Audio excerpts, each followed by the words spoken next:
Hi everyone, it's me, Beata Kelly Sunflower. So I thought I'd hop on today and go through a tarot book that I got a few days ago. And it's called The Iconic Tarot Decks, A History, Symbolism and Design of Over 50 Decks. And it's by Sarah Bartlett. Sarah Bartlett also wrote the Tarot Bible, which was one of my first tarot books. So let's have a look at this book. Let's turn it around and see what the back says. Here, discover the secrets of the most iconic, mysterious and beautiful tarot decks ever created. The tarot is a treasury of divination, symbolism and self-knowledge. But who created its mysterious art and meaning, and why? What were they seeking? Does it originate in the ancient historic wisdom, or is this a vain fancy of the occultists? How has the interpretation and meanings of the cards evolved? Each of the 56 decks in this book holds its own unique symbolism and mystical beginning, from Visconti, the 15th century deck that reveals the fates of two Italian destinies, to the Solar Busca Tarot, which is the erotic alchemical codex. From the pioneering Rider-Waite-Smith deck to the occult riddles of English magic tarot. This is the perfect book for collectors, cartomancers, designers, tattoo artists, and anyone interested in the art and the mystery of the tarot. So I think this book's about, if I can remember, it's about 236 pages. Let me just check how many pages in this book. Yes, 223 pages. A nice hardback book.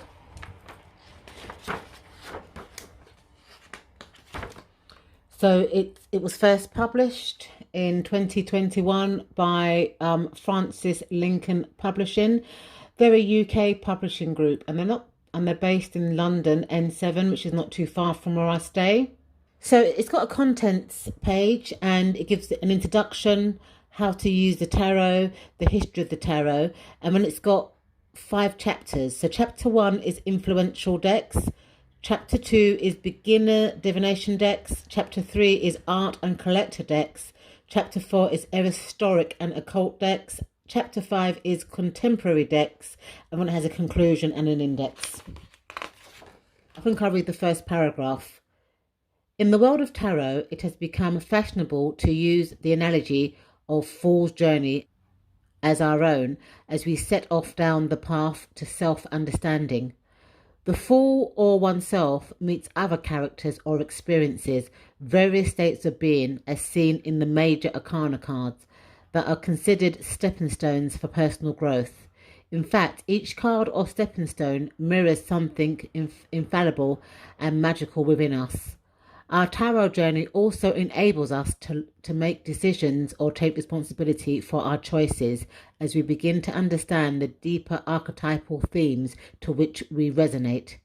But breaking away from this belief, and one to which I thoroughly subscribe, I would like to suggest that it is also the stories of the tarot, creatists, artists, mystics, occultists, nobility poets and princesses that are also a reflection of you.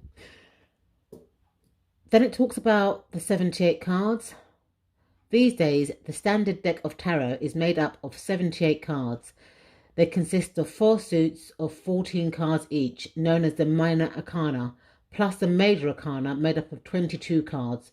4 suits are usually referred to as swords, wands, pentacles and cups on the creator's choice of title, but generally they relate to the elemental correspondence in Western astrology. So swords usually equate to air, wands to fire, pentacles to earth, and cups to water. And when it talks about the major arcana, 22 cards that make up the major arcana are numbered from 1 to 21. While the 4 is numbered with the magician as 1 and the world as 21, the major arcana are the most dynamic, personal and archetypal when used in divination or personal psychological work.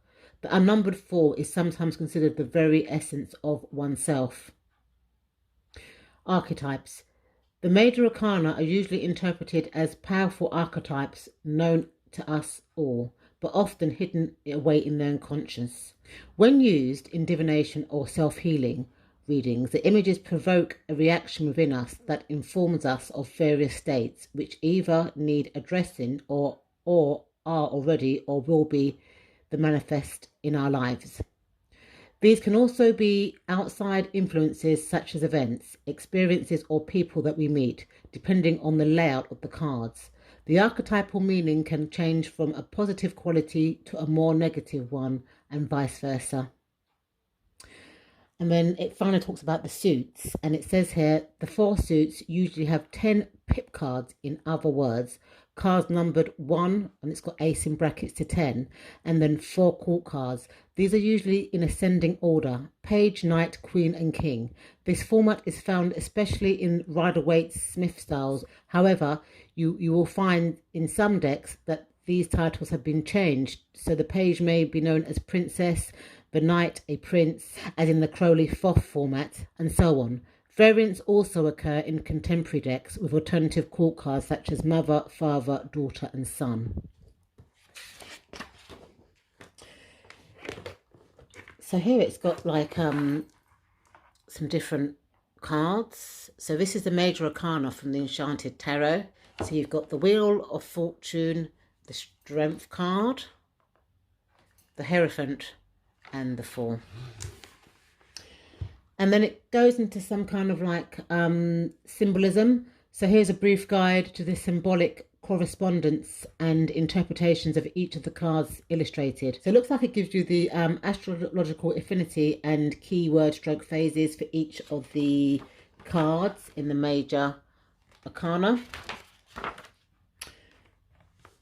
Then it gives you some more pictures, and these pictures are from the Tarot Nor. And then it gives you the symbols for each of the suits. So for the suit of wands or fire, that's the symbol. For the suit of swords or air, that's the symbol. For the suit of pentacles or earth, it's this symbol. And for the suit of water, it's this symbol.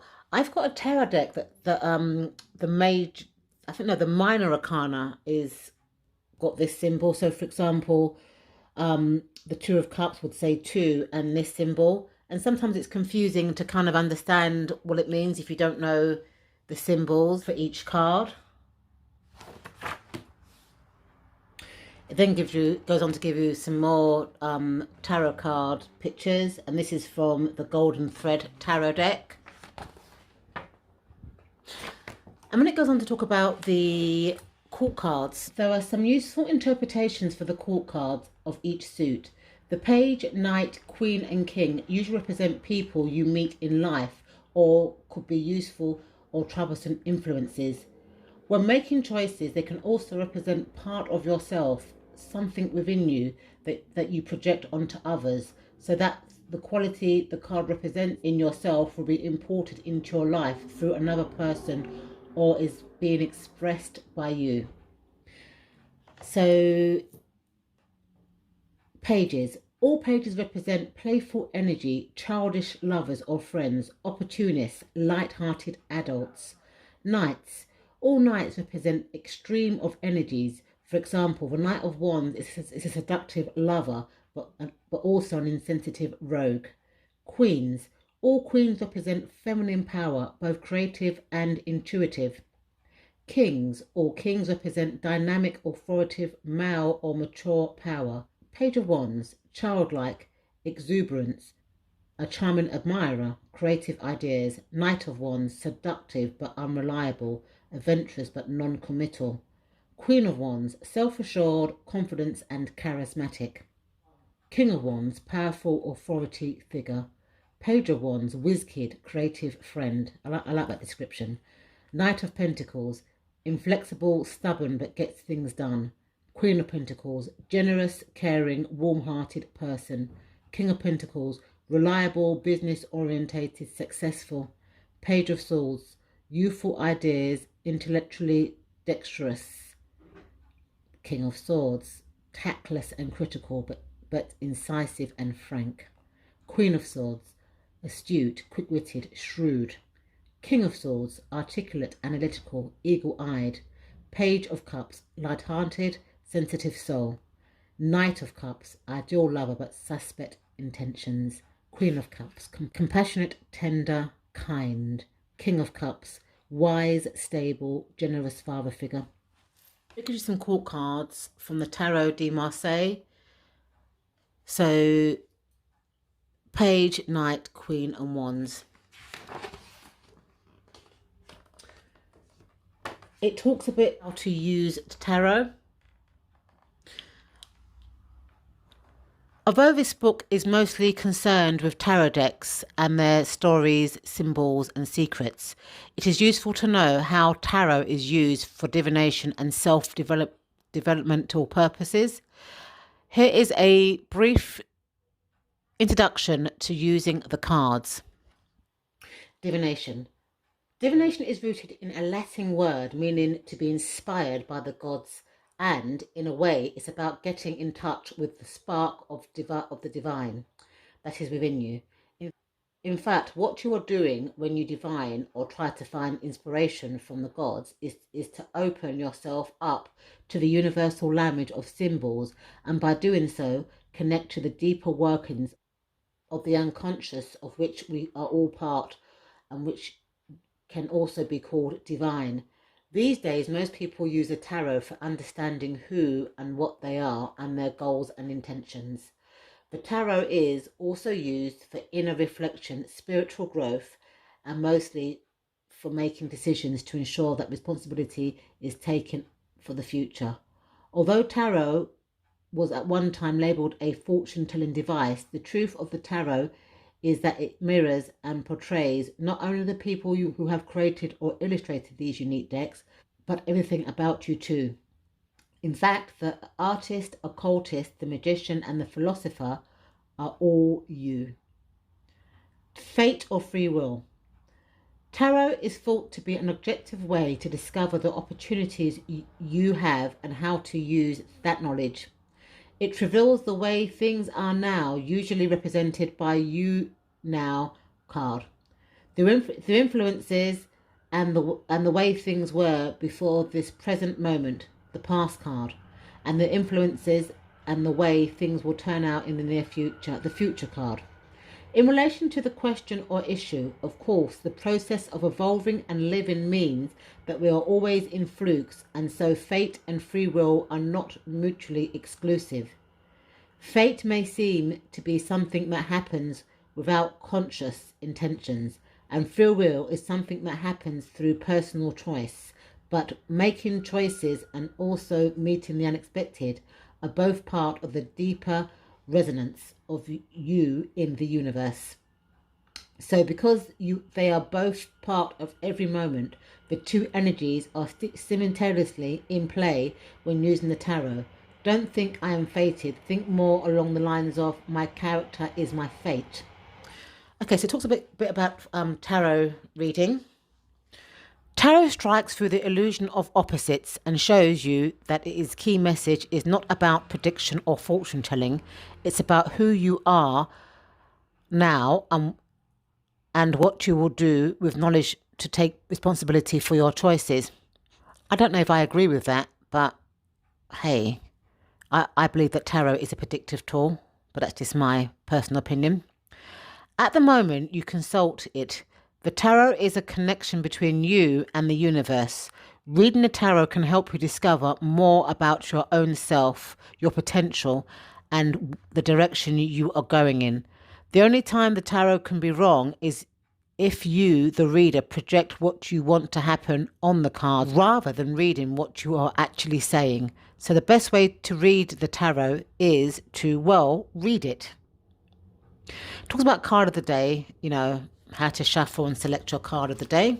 Okay, so it gives you a number of spreads. This first spread is called What's Going On in My Life, and I think these are the 3 cards here that reflect each position. So position 1, which I'm assuming, it said it's the 8 of Wands, because I always take the middle card as position 1, but in this particular spread, the 8 of Wands is position 1, and that is you now. Yeah. And it says here, the Eight of Wands, I need to sort out my priorities to be clear about what I want. Position 2 is what's stopping me. Two of Pentacles, I need to stop juggling around so many crazy ideas. See, I would have put that as the first card.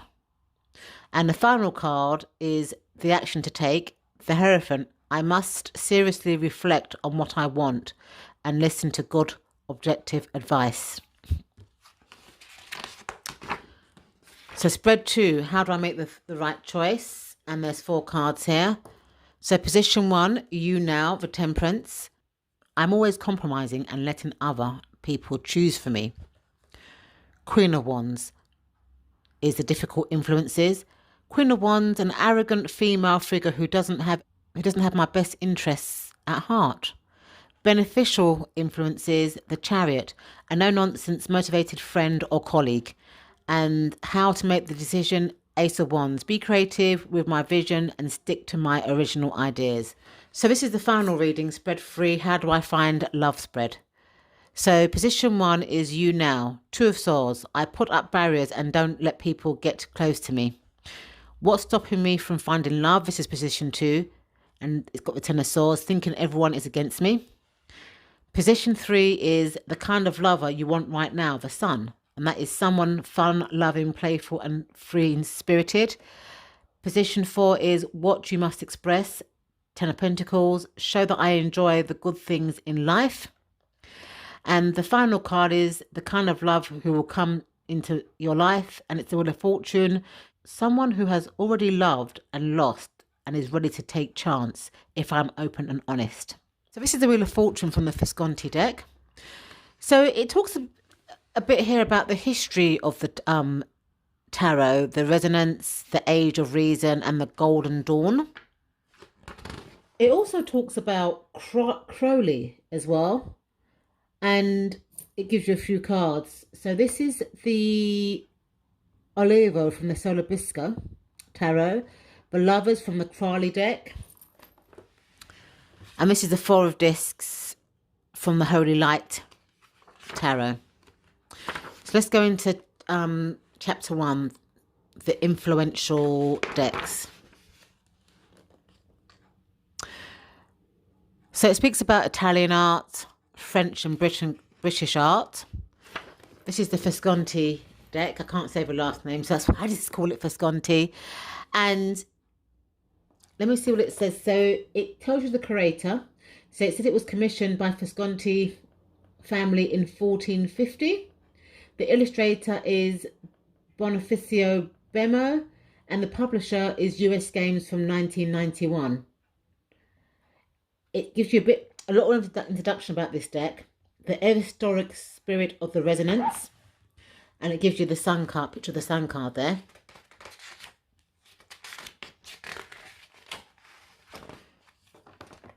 And it just goes a bit more into detail into this deck. Can you see that? Quite a few pages.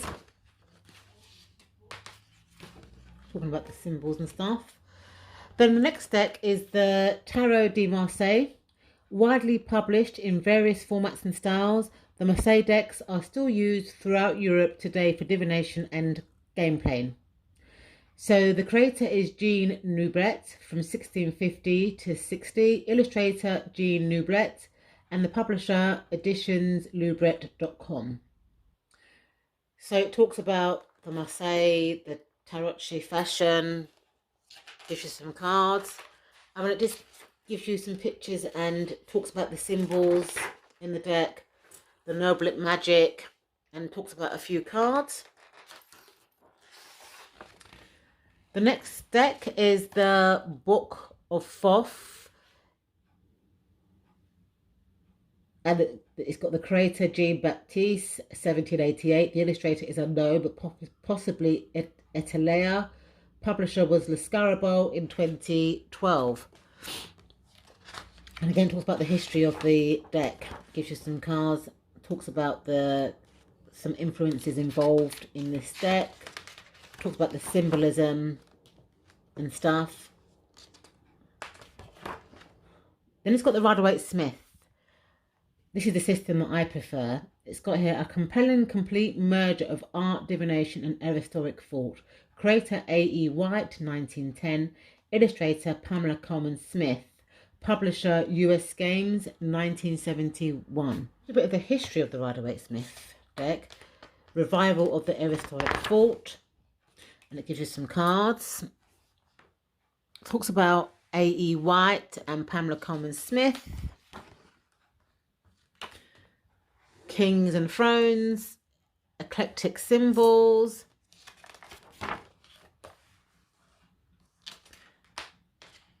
the Hebrew alphabet on the trumps. Then it goes into the Crowley-Foff deck. Tells you creator Alistair Crawley, 1969, illustrator Lady Frida Harris, and published by US Games in 2008. Gives you a bit of a history. Labyrinthines and Thelema, Lady Frida Harris, Occult Tarot. Gives us some pictures here, Mac Moultrie and beyond. So chapter 2 is beginner divination decks. When it comes to beginner decks, those that stand out usually conform to the traditional format of 78 cards, including 4 suits of pictorial images for pip cards and a simple but striking imagery and archetypal symbols for the major arcana. Learning and reading the tarot is a process combining intuitive connection to the symbols and the key to their interpretation. So any help given, such as keywords or powerful scenes depicting people doing things, set the bar for these beginner decks. The Rider-Waite-Smith deck is acknowledged as one of the major influences for the modern tarot decks. Okay, so the Aquarian Tarot is one of the recommended decks for beginner. Art Deco and Art Nouveau imagery combined with medieval stained glass effects to create a uniquely aesthetic deck. Creator David Pallanini, 1970. Illustrator David Pallanini, and it was published by US Games in 1991. So it gives you a bit of history about David Pallanini, and it just gives you some information about the deck and some illustrations for you to have a look at. I've actually got this deck and I love it. Then it's the Morgan Greer deck. Colourful unlocks the emotional and symbolic meaning of each card. Creator Bill Greer and Lloyd Morgan in 1979. Illustrator Bill Greer. Publisher US Games in 1991. It gives you a bit about the creators and stuff. Shows you some cards, etc, etc. The classic tarot. Engraved Italianate deck with useful captions and simple imagery. It gives you the creator, which is here, 1835. Illustrator Carlo Della Rocco. Publisher Scarable, 2000. Talks a bit about the artist, like the other ones, and just shows you some pictures and stuff. Universal Tarot, a basic version of the RWS deck, but gold dust to beginners. Oh, I had this one. This is the Scarable one, which is published in 2007, but created in 2003. I'm not sure why it was published 4 years after it was created. But I do have this deck in both the large and mini versions. Mythical Tarot deck is another one that it talks about. Enchanted Tarot. And many more. I don't want to spoil. Crystal Visions is one as well. Paulina Tarot. So let's have a look at the next chapter, which is Arced and Collector decks. This section includes an eclectic selection of tarot decks that sings from the heart, call to the soul, and connects to the universal spirit that leads us on our tarot journey. These decks are woven into the story of tarot art and history. So it looks like the decks here are more on the Art Nouveau kind of side. So you've got the Golden Tarot of the Resonance.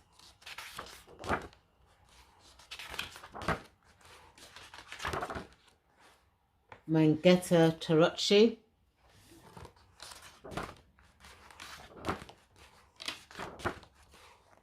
Then it's got a machete deck there.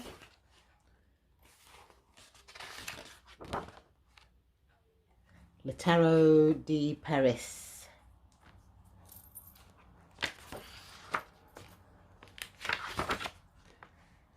Another Tarocchi tarot there. You know, and it gives you the creator and publisher and year of publishing for each deck. The one JJ Swiss Tarot. I had this deck as one of my first tarot decks, but I got it as part of a collection. Mind-Body Spirits. It took me over a year to collect the whole deck. Le Tarot Astrologique. It also looks like most of the decks showcased in this book tend to be mass-produced decks.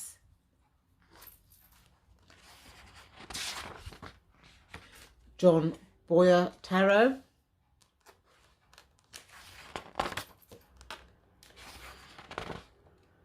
Tarot of 1001 Nights. Crystal Tarot. The Dali Universal Tarot. The Wild Unknown Tarot. I've always been on the fence with this tarot deck, but I have recently ordered pre-ordered the one in a tin that's coming out with US games.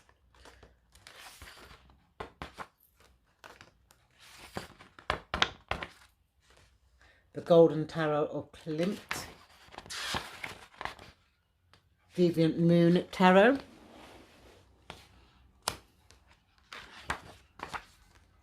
The Lost Code Tarot. Prisma Visions Tarot. Tarot Noir. The Gilded Tarot Royale. Okay, so chapter 4 is the Historic and Occult decks. There is still an ongoing debate about whether the tarot in some form or other predated the resonance deriving from earlier and ancient belief systems, or whether it's simply concurrent with the ideas and philosophies of the Resonance Europe. Okay, so you've got here the Solibusca Tarot.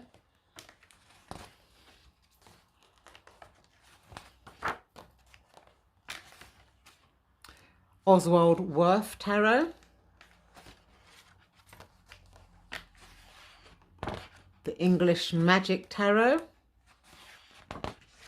The Alchemy Tarot Renewed. This looks like an interesting kind of minimalist, almost pippish deck. The Hermanic Tarot.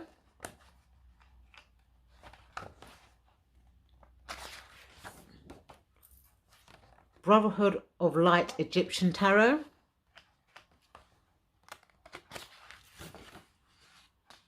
Tarot Illuminati.